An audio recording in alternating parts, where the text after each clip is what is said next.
Hi, it's Dwyer, gamblersadvisory.com, dwyervip.com. Look us up in the sports section on Roku. We're there, Dwyer Boxing and Sports News. On iTunes, one word, Dwyer Boxing News. Remember, the opinion you should follow should be your own. Just consider this video to be a second opinion from a complete stranger online. Now, let's say you're involved in fantasy football, and let's say your draft is early this week, or your draft just happened, and you're looking for waiver moves week one, guys you may have overlooked, who aren't highly regarded, but who you know might be gems. Let's say you remember some guy picking up Kurt Warner years ago after Trent Green got hurt, and then dominating your pool, right? Every year, you have guys who weren't drafted or who were drafted late who somehow take over due to injury and then dominate. Now, let's say you're looking for someone like that for this year. Let me mention a name many may not know of. I believe he's a ringer. I believe you're one big hit away from this guy coming in and doing special things. And he's the guy who was 49er head coach's, Jim Harbaugh's, college quarterback. Right? He's the cousin to Marshawn Lynch. In fact, he was Marshawn Lynch's high school quarterback. His name is Josh Johnson. Now, what I want you to know about Josh Johnson, one of the backups, and hear me out, one of the backups to Colin Kaepernick. In fact, this guy's such a long shot. He's the backup to Kaepernick, who's making less than the $2 million Blaine Gabbert is making. Right? Just understand that this guy, in the preseason, had a quarterback rating of 110. Just understand that Jim Harbaugh believes in this guy, and I know this sentence is going to sound strange. He believes in this guy so much that even though the team cut Johnson in 2012 when he tried out for the team, right? He was one of the last cuts. Understand the team then picked up Johnson this offseason, and it looks like he's made the San Francisco 49er roster. Right? Just know this guy is close to Jim Harbaugh. Just understand that Blaine Gabbert this preseason had a completion percentage. And keep in mind, he's not playing against the first stringers most of the time. Right? Blaine Gabbert had a completion percentage below 50%. Just to understand, in terms of yards per pass attempt, Blaine's numbers were 4, right? 4 yards per pass attempt. Terrible. I don't know how else to put it. Right? I would say that Blaine Gabbert is as much a bust with the San Francisco 49ers as he was with the Jacksonville Jaguars. Now let's talk about Colin Kaepernick for a moment. Now you've just watched a preseason where guys like Russell Wilson roll out of bed, are there in the first quarter of games, and they're having ungodly numbers, right? It's, the great quarterbacks have spectacular numbers in the preseason. If you want to see great numbers, look at the numbers Peyton Manning put up against the 49er defense. By the way, if you're a believer in the 49ers, I encourage you to look at that footage. Right? Somehow Vegas has the over-under on the 49ers at 10.5 games. What team are they watching? Right? This team, quite frankly, in my opinion, even before the Aldon Smith 9-game suspension, wasn't that good.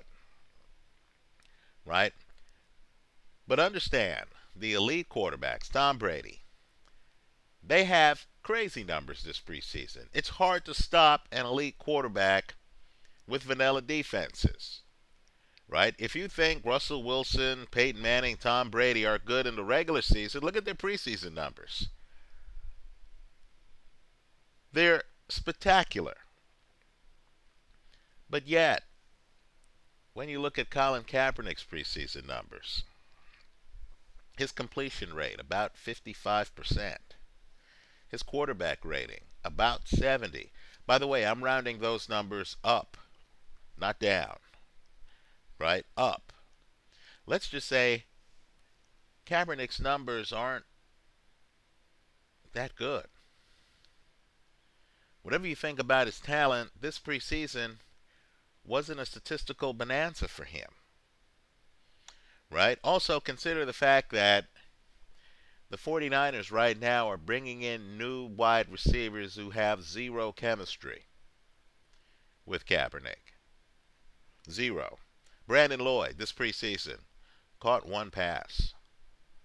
Stevie Johnson, this preseason, caught two passes.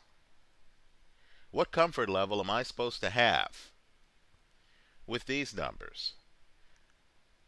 By the way, these guys are expected to contribute on a major level, right? One of these guys is supposed to start opposite Crabtree and Bolden. 3 catches between them, right? From a quarterback who, completed 55% of his passes in the preseason, right? Put another way, while Kaepernick had a quarterback rating of about 70, Jim Harbaugh's college quarterback, Josh Johnson, had a quarterback rating of 110, right? Jim Harbaugh's college quarterback, Josh Johnson, threw for 3 TDs. Let's call it as it is. Josh Johnson outplayed Colin Kaepernick. Right? Now, let's go one step further. If the Niners, and understand the Niners are a bit dysfunctional, right? The personnel selection is done by people other than Jim Harbaugh, right? Harbaugh has limited input. This is not Seattle. This is not Pete Carroll, right? This is not New England. This is not Bill Belichick, right? There, you understand that the coach has a lot of say in player personnel, right? I can't run afoul of Bill Belichick and believe for even a nanosecond that I'm still in the good graces of the New England Patriot organization. But yet that's the dysfunctional atmosphere that they have in San Francisco, right? I personally am not sure that Jim Harbaugh is remotely interested in having Blaine Gabbert as his backup quarterback. Certainly Gabbert hasn't earned it. Why would the team go out and get Jim Harbaugh's college quarterback to also compete? Well, it looks like the team now is going to keep 3 quarterbacks. And let's just say, in terms of their belief and confidence in Colin Kaepernick, take a look at Kaepernick's contract. It's like an Andy Dalton contract. In other words, it's not a Tony Romo contract. It's not the kind of contract where, let me do a Johnny Manziel, right? Where the quarterback is getting a huge financial guarantee up front, right? $40 million, $50 million. So that the team really is on the hook with the guy. No, instead, the Kaepernick contract is really a pay-per-play contract, right? He has to be on the roster to earn the money for most of the contract. Understand that makes it easier for the team, if it needs to cut its losses, right? It's not that different than the contracts we had back in the early 80s where the player would sign not a 5-year deal, but the player would sign 5 one-year contracts, right? That's very different than, let's say, the money thrown at Drew Brees, right? Where the team says, here are tens of millions of dollars up front so that the team really can't take the financial hit by cutting the guy early, right? And so my point to you is simply, Colin Kaepernick has not set the world on fire this preseason. I can tell you, living here in the Bay Area, the expectations for the 49ers are too high. There's a lot of pressure here. People are going to panic. That's the word. They're going to panic if this team doesn't get out the gate quickly. Right? Heads are going to roll. Jobs are going to be in jeopardy. Right? Now understand, Kaepernick's last pass for last season was batted by Richard Sherman and intercepted. Right? Many people here believe that the Niners left last season on the table, that they were within striking range against the Seattle Seahawks. They had several downs left in which to move the football, and that Kaepernick then decided to throw the ball in the direction of one of the league's best cornerbacks. And keep in mind, if you look at the play, not only is Richard Sherman there with Crabtree, but there are more Seahawks on the TV screen than there were San Francisco 49ers. Right? Sherman doesn't pick the pass. He bats it to a teammate who's back there with he and Crabtree, who gets the interception. In terms of quarterback judgment, what quarterback throws it on one of the best corners in the league at a moment like that, when that corner has help? Right? Would you want your quarterback in an NFC Championship game as he's driving with downs to spare, not on the last play of the game, but during the last drive, to decide that he's going to throw it on Michael Haynes, Rod Woodson, or Deion Sanders, when those guys actually have a teammate out there helping him? Well, that's what Colin Kaepernick did. Right now, I view Kaepernick, he's a great athlete, but I view Kaepernick as still learning the position. I don't have the confidence level in Kaepernick that I do, let's say, Russell Wilson, Tom Brady, Andrew Luck, Cam Newton. Right? I believe in those guys more than I believe in Colin Kaepernick. So, if you're in a fantasy draft, and let's say you're hoping for a Kurt Warner to fall in your lap, right? You know, you're on the waiver wire after the draft. You're looking for sleepers. What I want you to do is to look at the 49ers and just ask yourself about the possibility that the man wearing number 1 on that team, on his jersey, Josh Johnson, a guy who Jim Harbaugh has a history with, a guy who, after not making the team the first time, and after, I concede, a pedestrian career,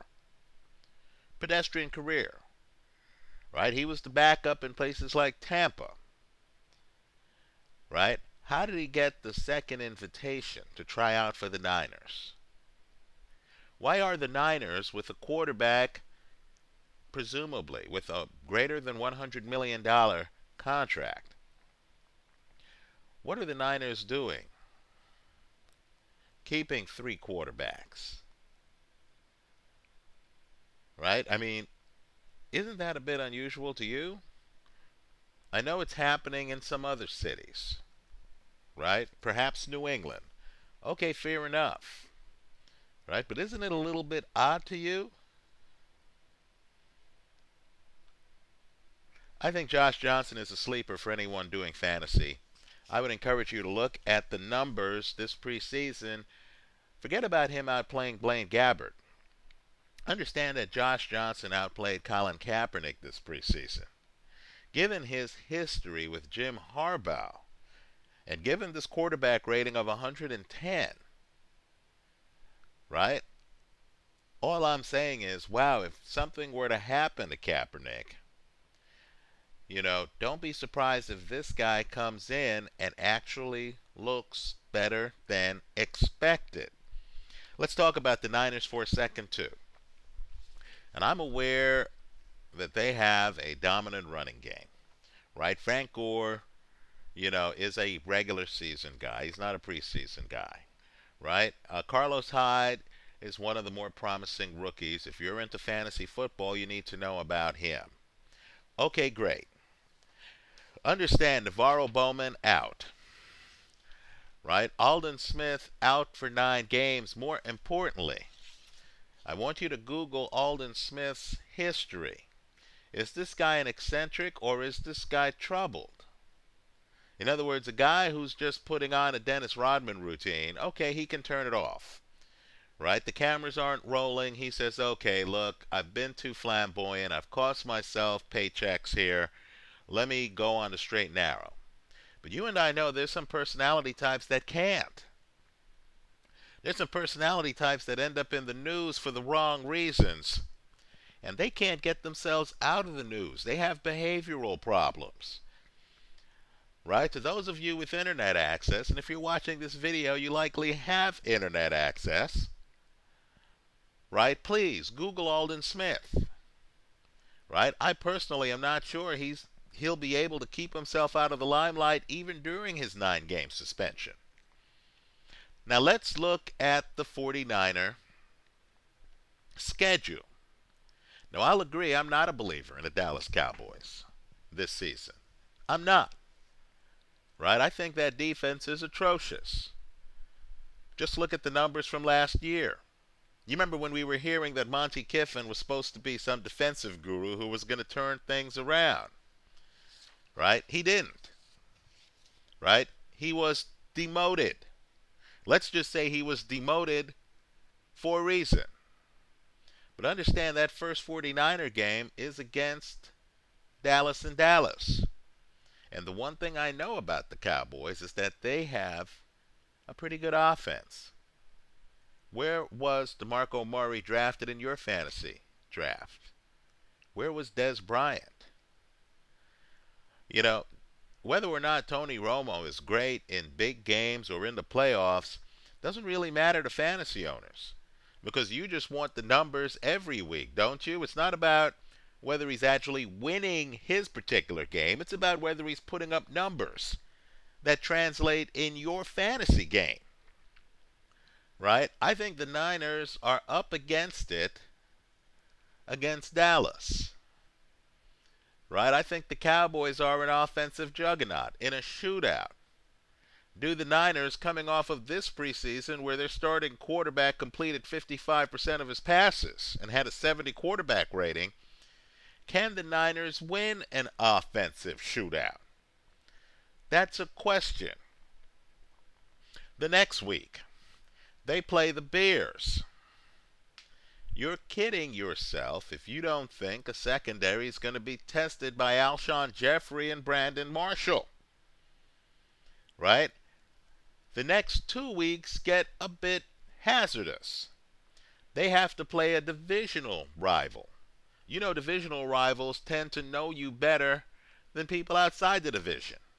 Right? They're playing the Arizona Cardinals in Arizona. Arizona, for those who remember, had the best record for any team not to make the playoffs last year. Well, after they play Arizona in Arizona, they have to play a team that not only made the playoffs last year, but that hosted a playoff game. And that's Chip Kelly's Philadelphia Eagles. Right? At home. Let's talk about the home field, Levi Stadium. If you think Colin Kaepernick had a mediocre preseason, as I do, just understand Levi Stadium had a terrible preseason. At last count, that stadium had to be resodded twice. Right? That stadium has all of the new stadium kinks. We can call it a Niner home field, but the Niners don't have any experience at the stadium. Also, if you want to see a game that looked like a disaster, take a look at the Niners' first game at that stadium against Peyton Manning and the Denver Broncos this preseason. It was a disaster for the Niners. So, the Niners, with no experience in their home park, are going to be playing the Philadelphia Eagles, a team that made the playoffs last year, on September 28th at that home park. Good luck with that. By the way, the game after that, they're playing another team that made the playoffs last year, the Kansas City Chiefs. So think about it. Aldon Smith is out for 9 weeks. Navarro Bowman is out. Just understand, those first 5 weeks of the season, and we'll stop there. I'm not even going to get to week 7 against the Broncos in Denver. Just the first 5 weeks of the season. The 49ers play the Cowboys, the Bears, the Cardinals, the Eagles, and the Chiefs. Let's say they get out the gate slow. Let's say things aren't working. Folks, they could easily lose 2 of these 5 games. Easily. Right? Easily. I'm telling you, for a team with an over-under of 10.5 in Vegas, right? A team who people curiously believe can compete against the Seattle Seahawks, a team with probably the league's best home field advantage. Right? A team that doesn't have players the level of Aldon Smith out for the first 9 games of the year. Right? My point to you is people might want to see the backup quarterback. Right? Kaepernick has his work cut out for him. And, of course, this is also a league where even superstar quarterbacks, Tom Brady, a few years ago when Matt Castle took over, sometimes get hurt. And you have to see the backup by necessity. My point is an option for you on a team that's viewed as an elite team in the NFC late in your fantasy draft is Josh Johnson. He had a great preseason. It looks like he has made the cut with the San Francisco 49ers. Just understand, if Bill Belichick, curiously, kept bringing his college quarterback around to compete for the job, right? If Pete Carroll kept, having his college quarterback out there competing for the job, and if that college quarterback then outplayed the regular quarterback in the preseason and makes the roster, even though there's a well-paid backup, if you're interested in winning your fantasy pool, you need to keep an eye on situations like that. Well, you have exactly that situation with the San Francisco 49ers. By the way, those first 5 games I mentioned, understand that's not even the meat and potatoes part of their schedule, right? Because you haven't heard me mention their game against the Saints in New Orleans, or the 2 games the Niners would play against the reigning champion Seattle Seahawks. This is a tough schedule. right? A tough schedule, right? When you see an elite team with a tough schedule, you need to look hard at the backup quarterbacks. Take a look at Josh Johnson. Let me hear from you. Leave your comments for me here online. Visit us at gamblersadvisory.com. Thanks for stopping by.